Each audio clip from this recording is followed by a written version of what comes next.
sino yung may-ari ba talaga nung ah, bahay na yun? Your Honor, hindi po kami aware kung sino po yung owner mismo, but we are, I will answer that. Ang may-ari po dati, Doris Magsaysay Ho. And you were there as what? Staff ng tenant. May tenant kasi si Doris Magsaysay Ho na sila nakatira, silang staff. So nung nabenta, existing pa yata yung lease contract, so hindi sila umalis. Bakit ikaw sumasagot? Di mo na tinatanong? Inahaman natin Senator Locson. So pinipilit silang umalis nung bagong owner. And allegedly, ang bagong owner is Martin Romualdez. Yun ang sinasabi. Yun ang sinasabi mo kanina Yes. at referring to Diskaya. No, let's based on documents. The law does not make a distinction whether the investigation is going to be done elsewhere or in the Senate or before the House of Representatives. So we are simply citing the law and we are constrained by the law because, as I said, there are penal sanctions. So if the law does not provide any distinction, bakit nga kailangan ka pang mag-confer sa ano? Bakit kailangan ka pang puntahan? Ikaw na nagsasabi ng walang distinction di ba? So kung nandito siya, let him speak. Na hindi na dapat pupunta pati yung counsel niya. Yun lang, mali na eh. Meron siyang sariling counsel, pagkatapos pupunta pa siya sa'yo. It is an insult to the institution personal counsel. Kasi he's already admitted sa WPP and sa kanilang existing na rules, under the rules, kailangan bago sumagot, baka maka-apekto sa kanyang pagka-admit, kailangan talaga may clearance sa DOJ. Medyo magulo yun, Mr. Chair. Kasi Medyo magulo nga rin, pero yun ang kanilang... Bakit kinakailangan nyo siyang padalan dito pagkatapos marirestrict din pala? This is an open investigation. Sana walang ganon na kasi nangyari na sa amin yon when the former DOJ was here, habang nag-uusap-usap kami rito, habang nagtatanong-tanong kami, kukunin niya yung isang witness namin o isang resource person, dadalhin sa NBI.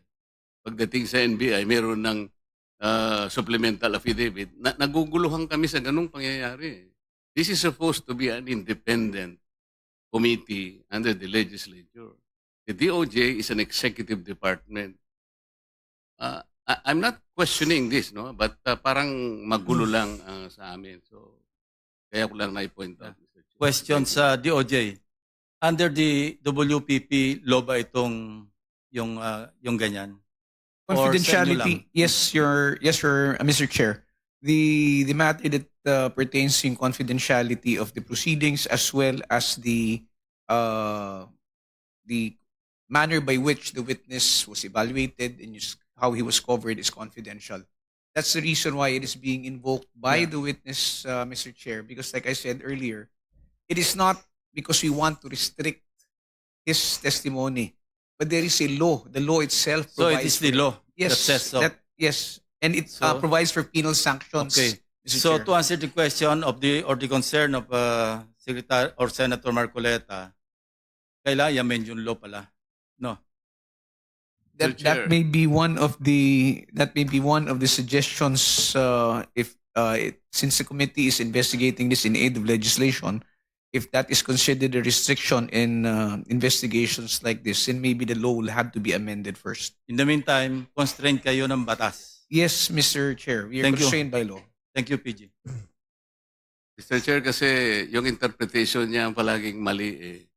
Yung confidentiality dyan na pinag-uusapan, sa inyo lang yun, sa witness protection ninyo dyan. Pero pagdating dito, it does not apply. Ikaw lang ang nag-interpret kasi kaya kanina pa tayo nagtatalo eh. May I respond, Mr. Chair?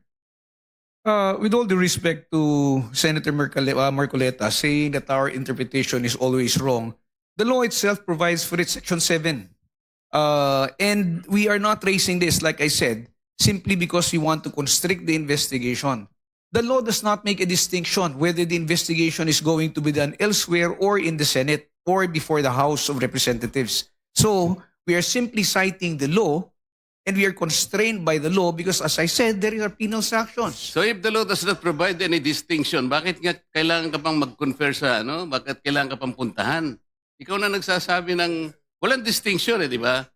So kung nandito siya, let him speak. Na hindi na dapat pupunta pati yung counsel niya. Yun lang, mali na eh. Meron siyang sariling counsel, pagkatapos pupunta pa siya sa'yo. It is an insult to the institution personal counsel. Kaya magulo talaga eh.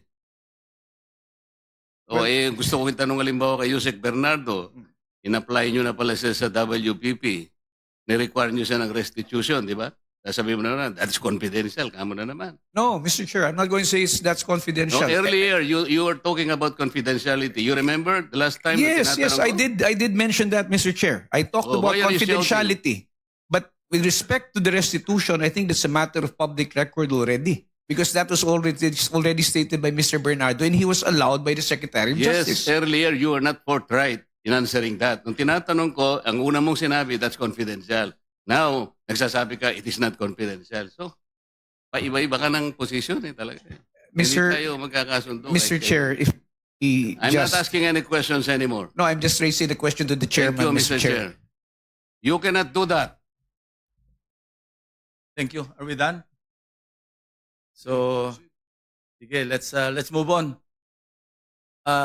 Kung walang members na gusto magtanong do sa ating dalawang bagong witnesses in relation to the Diskaya Romualdez issue, then we'll excuse them already. Mr. Chair, gusto ko sanang magtanong lang sana Sige, go ahead. kung papayag ka. Of course. Yung tungkol dun sa Tamarid House sa South Forbes, yung binabanggit mo kanina, di ba? And then you were asking for some parang leeway in terms of a few days para i-vacate ninyo because you're not yet ready with all the things that you need to move out, di ba? Sino yung may-ari ba talaga nung bahay na yon? Your Honor, hindi po kami aware kung sino po yung owner mismo, but we are...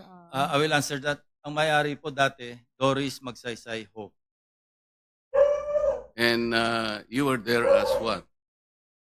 Staff ng tenant. May tenant kasi si Doris Magsaysay Ho na sila nakatira, sila yung staff. So nung nabenta, existing pa yata yung lease contract, so hindi sila umalis. Bakit ikaw sumasagot? Di mo na ako tinatanong. Inahaman na Senator Locson. So, pinipilit silang umalis nung bagong owner. And allegedly, ang bagong owner is Martin Romualdez. Yun ang sinasabi. Yun ang sinasabi mo kanina Yes. at referring to Diskaya. No, let's based on documents, yung bahay na ibenta sa isang corporation, Golden Peasant Holdings Corporation. Incidentally, the major stockholder, also used to sit in the board of at least two corporations associated with the former speaker. Ito yung Benguet Corporation. I think mining yata ito. Yung isa yung may joint venture sa ABS-CBN. Dito yung pangalan. Romualdez something.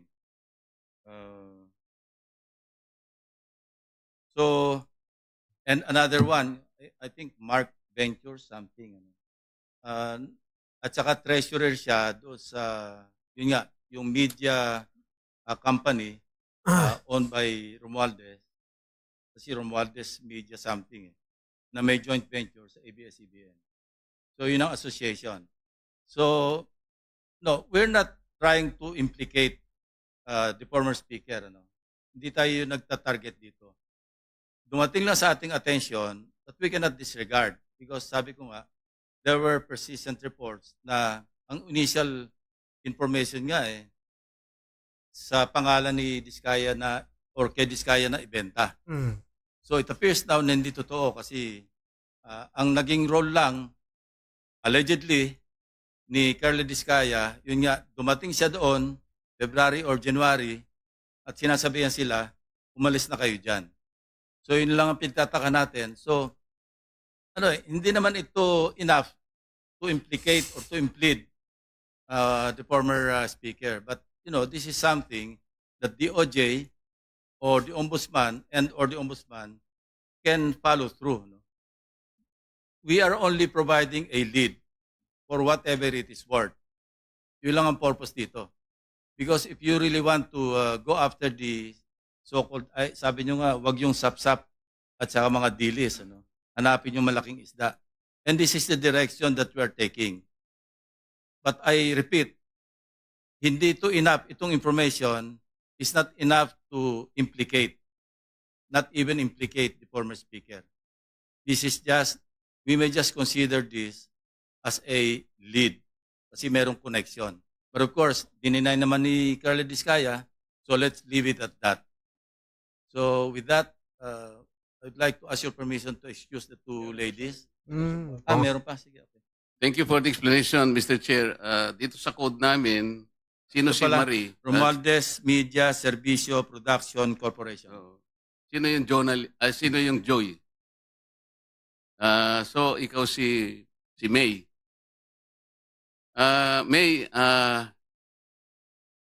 napanood mo ba si Saldico nung siya ay nagpadala ng mga video na kung saan sinabi niya na nag-deliver siya ng 1B do sa bahay yan sa Tamarin Road in Forbes. Nasa rito nasa social media to. Lahat napanood to. Napanood Hindi mo? ko po siya direkta na panood, pero nung sinabi po, nabanggit po sa amin regarding 30 Tamarind, we got curious. Oo. Naging curious ka. Pagkatapos, natatandaan mo ba na sinabi ni Saldico na si Speaker Martin ang nag-designate nung lugar na yon na pagdadalhan ng 1B? Nandun din sa ano yun. Hindi ko lang matandaan yung pagkakasabi pero yung gist ganito niya sinabi. Napanood nyo ba yun? Wala po ako matandaan na ganong, pero nabasa po namin yung report regarding sa 30 Tamarind. Yun nga. And then, Natambakan ng pera. maaring natatandaan nyo na sinabi rin ni Saldico, doon din sa ano na yon, sa paghahayag na yon, na si Yusek Jojo Cadiz ang tumanggap na yon ay drop-off lamang ng delivery sa bahay daw ng ating Pangulo. Daw sa Nara. Ando, siya yung nagsasabi siya nagsasalita Napanood ko yun Tinatanong ko lang kung kayo napanood nyo din yung ganong klaseng paghahayag na ginawa ni Saldico. Hindi po namin nasubaybayan yung mga hearing at saka yung news. Naging curious lang po kami nung nagkaroon na nga po ng report tungkol dun sa 30 Tamarind. So, hindi po namin matandaan yung news na ganun. Okay, baka naman gusto nyo rin alisin yung takip para makita namin kung gaano kayo kaganda. Kasi alam ko, magaganda po kayo. Kung okay lang naman po, kung hindi naman, okay din po. Actually, request nila Senator Marcoleta na kung pwedeng, kaya nga alias yung ginamit ko, binuko naman Oo yun nga yung pangalan Pero kasi yung kagandahan, hindi pwedeng ipagkait, Mr. Chair. Salamat po, Mr. Chair. Okay, so let's move on. So you are excused, Maria and Joy. Elias. Sige. Thank you very much. The OSAA you'll be turned over to the OSAA for your own security. Thank you very much.